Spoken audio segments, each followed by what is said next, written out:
Hey guys, it's Miss B. Hanley, and today we're going to do an introduction to poetry. So Unit 3 is all about poetry and reading it and identifying the different parts of a poem. Listed here are the different parts of a poem that we're going to be going over. Some of these are going to get their own video, so I can go into more depth explaining what they are and how they work. So the first word is a line, and a line of poetry is basically just the words in the first line of the poem. Each line of a poem has a line break, and this is where the line ends.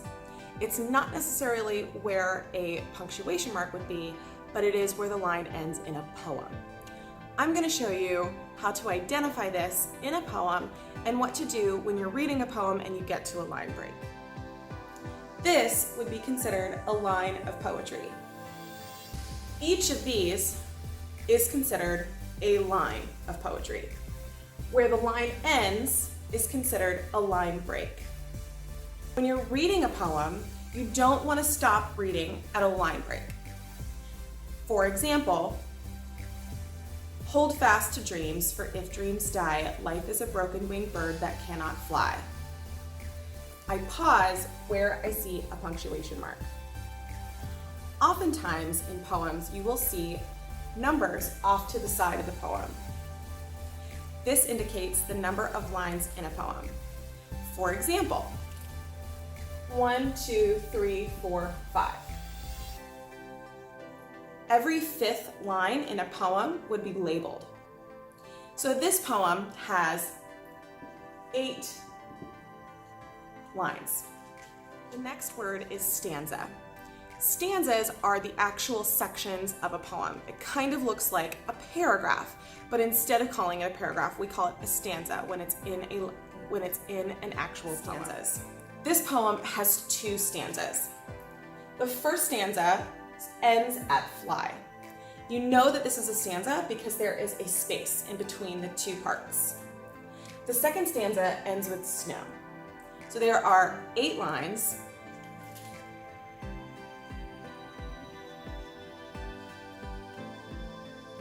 And 2 stanzas.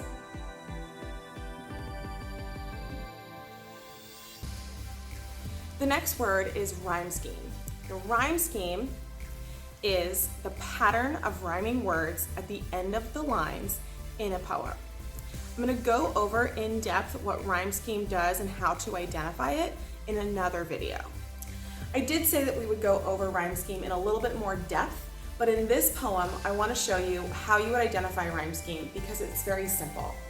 The first line is always labeled A because it's the first letter of the alphabet, and that's the first line. The second line, if it rhymes with the first line, is also going to be labeled A. But in this case, our second line, die, does not rhyme with dreams. So it's going to be labeled the next letter, B. The third line would be labeled the same letter if it rhymed, but bird does not rhyme with dreams or die, so it's going to be labeled a new letter as well, the next letter in the alphabet, C. The last line in our first stanza, fly, does rhyme with one of the above lines. It rhymes with die. Die is labeled B, so it is also going to be labeled B. So the first stanza's rhyme scheme is A, B, C, B. In the same line of poetry, in our second stanza, the rhyme scheme is going to continue. However, dreams does not technically rhyme with dreams. So we're going to make a new letter for the word dreams. Our last letter was C, so our next letter is going to be D. Go does not rhyme with any of the lines above it, so it's going to be a new letter as well, E. Field, again, doesn't rhyme with any of the letters above it, so it's going to be a new letter, F. Snow, however, does rhyme with one of the lines above it. It rhymes with the line go, so it's going to have the same letter as this line, E. So, our rhyme scheme for this entire poem is A, B, C, B, D, E, F, E. The next thing we want to look for in a poem is the imagery, and this is the actual image that the poet is trying to convey in their poem. So we want to pull out the specific words and phrases that are used to describe an image in a poem. This is going to have to include the words in the poem that actually describe an image. So when we're looking at this poem, what kind of image do we see automatically? We see a broken winged bird that cannot fly. We see a barren field frozen with snow. These two lines describe the imagery of the poem. However, the imagery isn't necessarily what the poem is about. The poem is about dreams, as the title indicates. However, these images are describing dreams.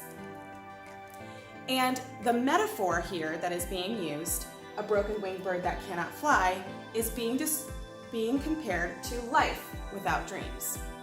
A barren field frozen with snow is again compared to life without dreams through metaphor. And this is the type of imagery that the poet will use in other poetry. This leads us to our next thing, and that is word choice. These are the actual words that the poet uses to describe the image, and the sound devices. Because poetry lends itself so well to being spoken aloud, the words that are used that rhyme or even that sound similar are called sound devices. These sound devices are used in a poem to create a deeper meaning or to add a rhythm or a lyricism to the poetry itself. We're going to be talking about sound devices in a later video in more depth. And last is meter. Meter is the actual rhythm of the poem. Meter is one of the hardest things to determine in a poem, so we're going to spend an entire video talking about how to identify meter and what meter is. Hey guys, thanks for watching. Don't forget to take notes. Please make sure you subscribe. And also if you would turn on notifications so you know when a new video is posted. And last but not least, if you would like to leave a comment about a poem that you would like to read in class, put it down below and I'll see if we can get to it. Thanks guys, and I'll see you in class. Bye!